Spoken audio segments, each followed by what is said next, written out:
Once upon a time, in a compound where everybody's window faced everybody's destiny, lived a young woman named Damalola. Damalola had one problem in life. She could not say no. Not because she was weak, but because she had grown up hearing, "Be a good girl. Don't be rude. Help people. People will talk." And people did talk. They talked so much that the compound generator sometimes rested. Now, Damalola was 28, worked remotely, and had recently made the mistake of letting her neighbors know she worked from home. That was how her living room became unofficial headquarters for parcel collection, children's homework supervision, just 5 minutes charging, and emergency rice storage. It started small. "Dami, please help me collect my package. I'm not around. Dami, please, my son's math is confusing him. Dami, please keep this cooler for me till evening." Because she did not know how to refuse, she would smile and say, "No problem." The problem, however, was very much present. One Tuesday afternoon, she was on a serious Zoom meeting with her manager, camera on, serious face activated, when her door burst open. Not knocked. Burst. Little Fizeo from upstairs ran in crying. "Auntie Dami. My mommy said I should stay here till she comes back." Behind him came a pot. A literal pot. His mother placed it on Damalola's table. "Please watch him small. I'm just going to the market." "I'm working," Damalola whispered desperately. "It's fine, you're at home," the woman replied, already leaving. The Zoom meeting was still on. Her manager cleared his throat. "Is everything okay?" Damalola forced a smile. "Yes, just community engagement." 5 minutes later, Fizeo discovered her ring light. Then her laptop keyboard. Then the mute button. Then he unmuted it. "Why are you talking to yourself?" the child asked loudly into the microphone. Her manager blinked. "Damalola, who is that?" Before she could respond, the pot lid fell. Clang. Fizeo screamed. Her manager sighed. "We will reschedule." The meeting ended. Her promotion discussion also ended. Damalola sat there in silence.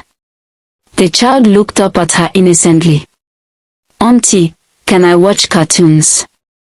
Something inside her shifted. Not anger. Not hatred. Just awakening. Later that evening, as she returned borrowed coolers, supervised 3 math assignments, and listened to a neighbor explain why her Wi-Fi was now a community Wi-Fi, she realized something painful. People were not wicked. They were just comfortable. Comfortable because she allowed it. That night, she stood in front of her mirror. Practicing. No. It came out soft. She tried again. No. Still gentle. She tried one more time. No. Oh. That one had small authority. The next morning, destiny knocked. Literally. "Dami. Open the door. Please hold this bag for me." She took a deep breath. Walked to the door. Opened it slightly. Smiled. And for the first time in her adult life, she said, "No." Silence. Her neighbor blinked. Why? Damalola swallowed. Because now she had to explain it. And explaining boundaries in a Nigerian compound was not for the faint-hearted. The word "no" hung in the air like generator smoke. Her neighbor, Mrs. Baligan, blinked twice. "I don't understand," she said slowly. Damalola smiled politely. I said I can't keep the bag. Why? Mrs. Balogun asked, genuinely confused, as if Damalola had just refused oxygen. Because I am working. But you are always at home. Yes, Damalola replied carefully. Working. Mrs. Balogun stared at her like she had just discovered betrayal. So you cannot help me small. Damalola inhaled. This was the dangerous part. The guilt entry point. I help when I can, she said calmly. But I can't today. There was a long silence. Then Mrs. Balogun adjusted her wrapper dramatically. Okay, oh. That okay did not mean okay. It meant, this story will continue later. She carried her bag upstairs. Damalola closed her door gently. Her heart was racing like she had just committed armed robbery. But also, she felt powerful. By afternoon, the compound knew. It spread the way compound information always spreads, mysteriously and efficiently. The water tap area was buzzing. She refused. Refused. Just like that. She said she is working. Working on what? She's always inside. Damalola stepped out later to buy bread.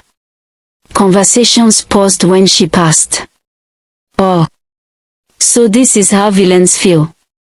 As she reached the gate, Mr. Choku from downstairs stopped her. My daughter, I heard you are no longer helping people. The title on my daughter was dangerous. It came with expectations. I am helping, she corrected gently. Just not everything. He shook his head. In this compound, we are like family. She nodded. Yes, and even family members knock. He blinked. That one entered. He didn't have a reply. The real test came that evening. Power went out. Immediately, 3 knocks landed on her door. She opened it to see 2 teenagers holding extension cords like offering sacrifices. Auntie Dami, please, we want to charge our phones. Her inverter hummed behind her, silently judging. In the past, she would have stepped aside. But today, she smiled. I'm sorry. Not today. Their faces dropped. But your light is on. Yes. So it is for my work. They looked at each other. Since when? Since always. They left slowly, confused. Damalola closed the door and leaned against it. This was harder than it looked in motivational quotes. The next morning, it escalated. Her landlord called. That man never called unless rent was involved. Damalola, he began smoothly, I'm hearing complaints. She blinked. Complaints. They say you are not cooperative. She almost laughed. Sir, I pay my rent. Yes. I mind my business. Yes. I do not disturb anyone. Yes. So what exactly is the issue? He cleared his throat. This compound thrives on togetherness. She paused. With respect, sir, togetherness should not cost me my job. Silence. Then he said carefully, you almost lost your job. Yes. There was a long pause. Oh. That oath was different from Mrs. Balogun's okay. It carried understanding. Well, he said finally, work is important. Yes, sir. Just try not to fight everyone. She smiled. I'm not fighting. I'm just choosing. He hummed thoughtfully. Call ended. By weekend, something strange happened. People adjusted. Mrs. Balogun knocked before entering. The teenagers asked first before bringing extension cords. Even little Fizeo now said, "Auntie, are you busy?" before touching anything. Not perfectly. Not magically. But noticeably. One evening, as Damalola worked peacefully, there was a soft knock. She opened the door. It was Mrs. Balogun. Without a bag. Without a pot. Without a child. "Can I come in?" she asked. Damalola nodded cautiously. Mrs. Balogun sat down. "I was hungry," she admitted. Damalola blinked. "I am not used to hearing no." "I wasn't used to saying it," Damalola replied softly. They both laughed. After a pause, Mrs. Balogun said, "You know, we got too comfortable."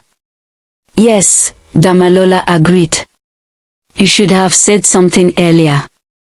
Damalola smiled. "I was afraid people would think I was wicked." Mrs. Balogun waved her hand dismissively. "If you don't protect your time, nobody will." They sat in understanding silence.